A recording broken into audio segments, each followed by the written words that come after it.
Hello,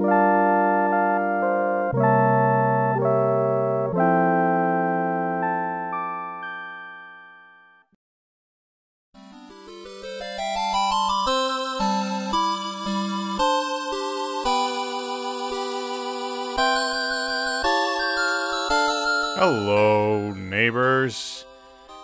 Jim here, and look at this. Bright, beautiful, sunny day in the neighborhood of Asagaya here in Tokyo. So I figure what we could do today is we'll go for a short little walk, just enjoying the nice weather, and just having a look around at the neighborhood, and then we will go to a local book off. Where we will just see what they got, games and whatever else they might have. Because a lot of people, when they watch my game hunting videos, I've seen quite a lot of comments saying that kind of their favorite part of the video is just walking around, taking a look at the surrounding area, a typical Japanese neighborhood. So that's what we're doing today. So we're having a look around here at Asagaya on what was a lovely spring day during Golden Week. And we've got, what do we have around here? Like medicine, and we got Sinjaria, which is a nice little, very cheap family restaurant. So it's a good place to go to just have a sit around. Sit and have a chat with some friends. We've got some kind of like mom and pop clothing shops. This is sort of like a main drag in Asagaya. Asagaya, if you're not aware, the city of Suginami in Tokyo, kind of one of the more desirable areas to live in. I think actually ranked #1 most desirable area of Tokyo to live in, especially if you have a family, because it's not quite as hustle and bustle as central Tokyo. But here we are in this nice little kind of like shopping district, kind of like a little pedestrian mall area, and looky what we have here. The object of our affections. It is the book off. So we're gonna get inside and take a look at some stuff. This book off didn't really have very many games, so I figured let's take a look at some other kind of cool things, including what we're looking at now, figures. And they've got themselves some Devil Man, which I think I watched back in the day, or at least read some of the comics. It's not at all like that Rob Zombie song. And here we have some Dragon Ball Z, including Broly and Goku and all that good stuff. And this is where some of my ignorance is going to shine through.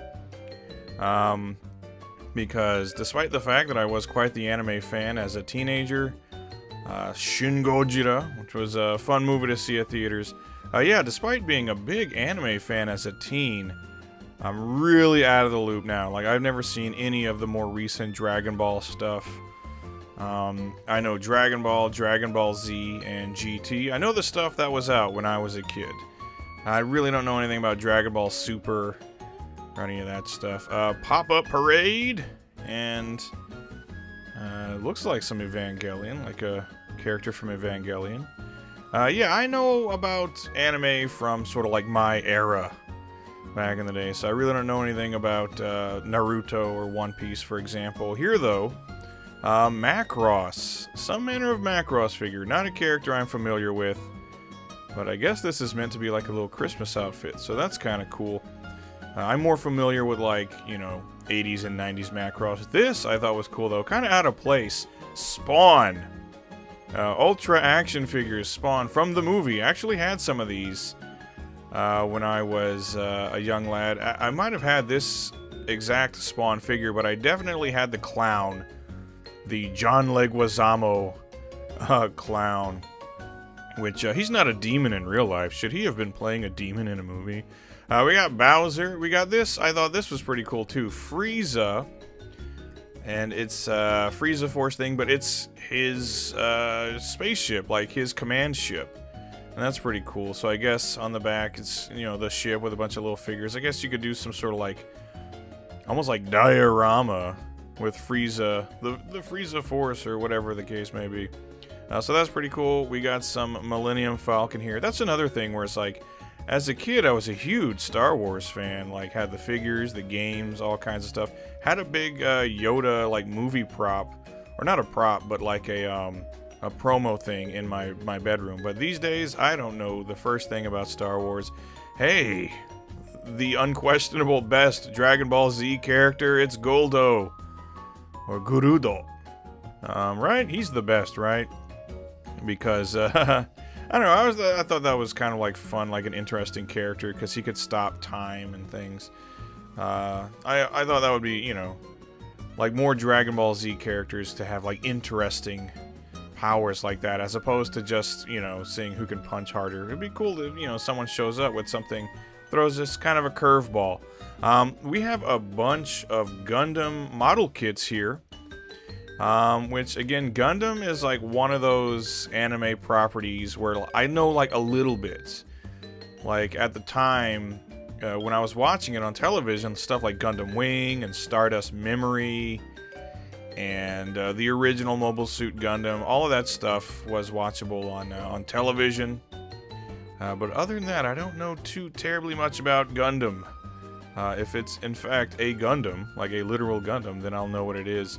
But there's some people that are just absolutely massively obsessed with Gundams. I had some friends like that, where they knew every model of Gundam and what it was called. But this is more my speed. The God Gundam. That's a hell of a declaration, isn't it? This is the Gundam that created the universe or whatever. And then these are, I had stuff kind of like this when I was a kid. These little mini Gundams, because I've never been much for model building. But when you gave me something like this as a kid, where it's like, hey, it's an SD figure, so it's like really easy to put together. That's when I was like, okay, yeah, I can handle that. It's only got like, I don't know, 20 pieces. So sure, why the hell not? As we move right along. This place actually had some vinyl, which is cool, but I wasn't really here for vinyl. But it is always kind of like interesting. Like they had way more vinyl than they had like video games. I'm like, what the hell? So here we got some games, and they had a little tiny bit of retro stuff down here, but as we're gonna see, way overpriced. $3,200 for a loose GoldenEye is insane. $480 for Panel de Pon is actually okay. $480 for Puyo Puyo 2. So that's like okay for that, but man, that GoldenEye was like crazy overpriced. That should be like a $10 game.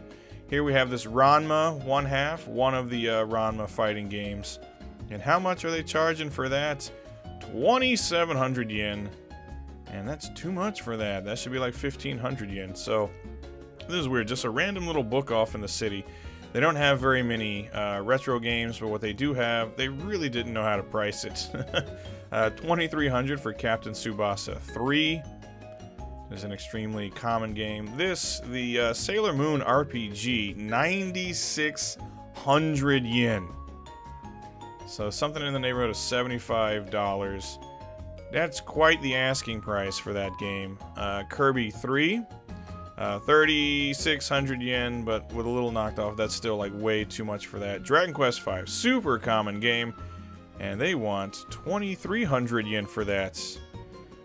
This is like higher than like Akihabara prices, so I don't know what the hell's going on in here. Bomberman 4, another fairly common game, 3,200 yen for a boxed game.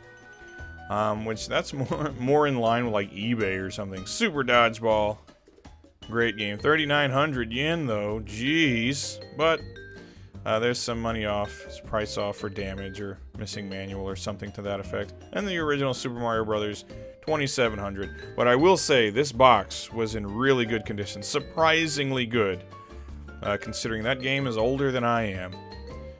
So someone took really good care of it. We have a handful of GameCube games here.